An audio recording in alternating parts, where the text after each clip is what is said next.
यूं तो देश की राजनीति में परिवारवाद पर जबरदस्त घमासान होता है, लेकिन हरियाणा चुनाव में सीन बिल्कुल अलग है। वहां परिवार ही राजनीति का हिस्सा है और लड़ाई भी परिवारों के इर्द गिर्द ही है। जननायक देवीलाल का परिवार अपनी सियासी प्रतिष्ठा बचाने की लड़ाई लड़ रहा है, तो बंसीलाल परिवार की तीसरी पीढ़ी भी मैदान में उतरी है। वहीं हरियाणा के एक और लाल भजन लाल के परिवार में भी बीजेपी बनाम कांग्रेस का जबरदस्त मुकाबला है।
हरियाणा में 3 लाल के 13 चेहरे इस बार चुनावी प्रतिष्ठा बचाने में जुटे हुए हैं।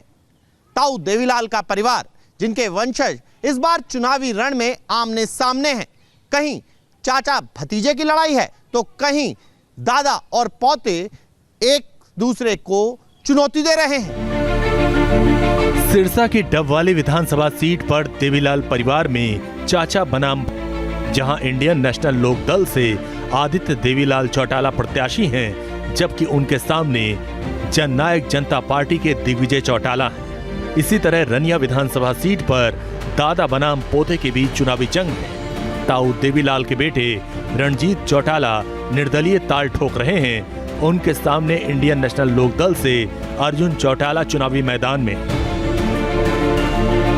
बीजेपी से टिकट न मिलने की आस में इस बार पूर्व डिप्टी पीएम देवीलाल के बेटे रणजीत चौटाला को भतीजे का साथ मिल गया है। दुष्यंत चौटाला ने रणजीत चौटाला के खिलाफ अपने उम्मीदवार नहीं उतारने का ऐलान किया, तो इस समर्थन का गिफ्ट रणजीत चौटाला ने डबवाली सीट पर देने का मन बना लिया। पिछली बार मैं 20,000 से जीता था, अब के उससे बड़ी लीड होगी। कल से जो मेरा और जेजेपी का आपस में समझौता हुआ है, मैंने डबवाली में समर्थन दिया। उनका पिछले चुनाव में यहाँ 8,000 वोट आए थे। इसी गांव में ये कह रहे हैं कि उनके 100-150 वोट थे, तो 70 गांव है, 10,000 वोट वो बढ़ेंगे। मैं उन्हें डबवाली में दे रहा हूँ। इतने मेरे वोट कम है, ज़्यादा है, मेरे 1000 ज़्यादा हो सकते हैं, कम हो सकते हैं। हम पे सब पे हर हल्के में 10-10 हज़ार, 12-12 हज़ार वोट हैं। तो डबवाली में मैं उनकी जेजेपी का समर्थन करूँगा। 2018 तक ताऊ की सियासी विरासत इंडियन नेशनल लोक दल का दबदबा दिखता रहा, लेकिन चौटाला परिवार में फूट पड़ी और इंडियन नेशनल लोक दल से अजय चौटाला ने नाता तोड़ लिया था। बेटे दुष्यंत चौटाला के साथ मिलकर उन्होंने जननायक जनता पार्टी नाम से अलग पार्टी बनाई, जिसने 1 साल के अंदर ही हरियाणा की राजनीति में बड़ा उलटफेर कर दिया था।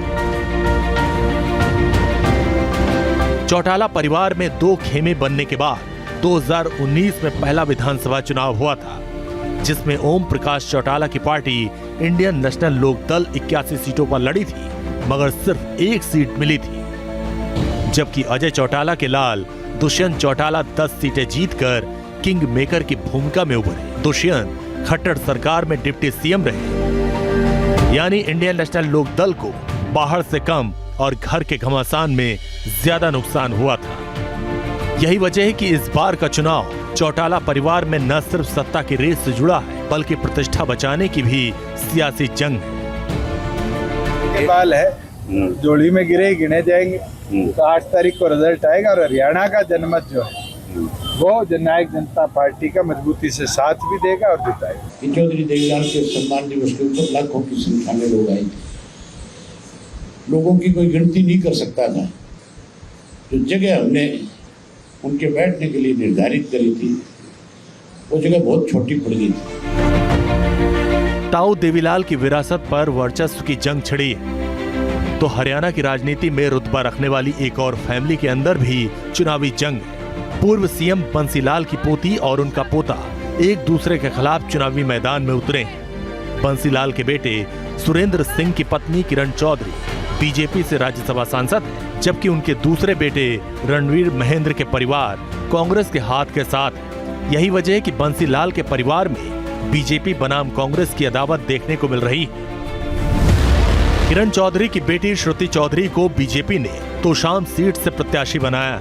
उनके सामने कांग्रेस ने बंसीलाल के दूसरे बेटे रणवीर महेंद्र के बेटे अनिरुद्ध चौधरी को उम्मीदवार बना दिया। लेकिन भजनलाल के परिवार से दुराराम ही अकेले चुनावी योद्धा नहीं है, बल्कि भजनलाल के बड़े बेटे चंद्रमोहन को कांग्रेस पार्टी ने पंचकुला से टिकट दिया है और उन्हें अपना चुनावी उम्मीदवार बनाया है। वहीं दूसरी तरफ कुलदीप बिश्नोई के बेटे भव्य बिश्नोई को बीजेपी ने आदमपुर के चुनावी मैदान से अखाड़े में उतारा है। आदमपुर उपचुनाव जीतकर बिश्नोई परिवार ने अपना दमखम दिखाया था और इस बार भी बीजेपी का कमल खिलाने के लिए भजनलाल के वंशज खूब पसीना बहा रहे हैं।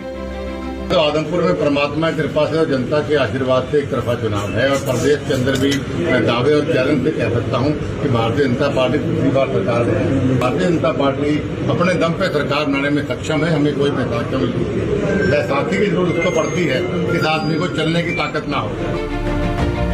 जिस तरह भजनलाल परिवार में बीजेपी बनाम कांग्रेस है, ठीक उसी तरह फरीदाबाद के बल्लभगढ़ में शर्मा फैमिली बीजेपी बनाम कांग्रेस की अदावत में बट गई है। फरीदाबाद की बल्लभगढ़ सीट पर शर्मा फैमिली की फाइट भी काफी चर्चा में है, जहां पहली बार एक ही परिवार के 2 सदस्य आमने सामने हैं। खास बात यह है कि यहां मुकाबला दादा बनाम पोती के बीच है।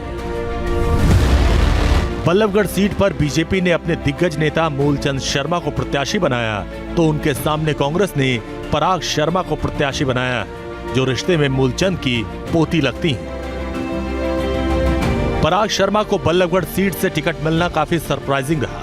कांग्रेस ने यहां 2 बार की पूर्व विधायक और पूर्व मुख्य संसदीय सचिव शारदा राठौर का टिकट काट दिया और मूलचंद शर्मा के सामने उनकी पोती को उतार दिया। ऐसे में दादा या पोती में से कौन विधानसभा पहुंचेगा, ये तो चुनाव के नतीजे ही बताएंगे। Team news nation.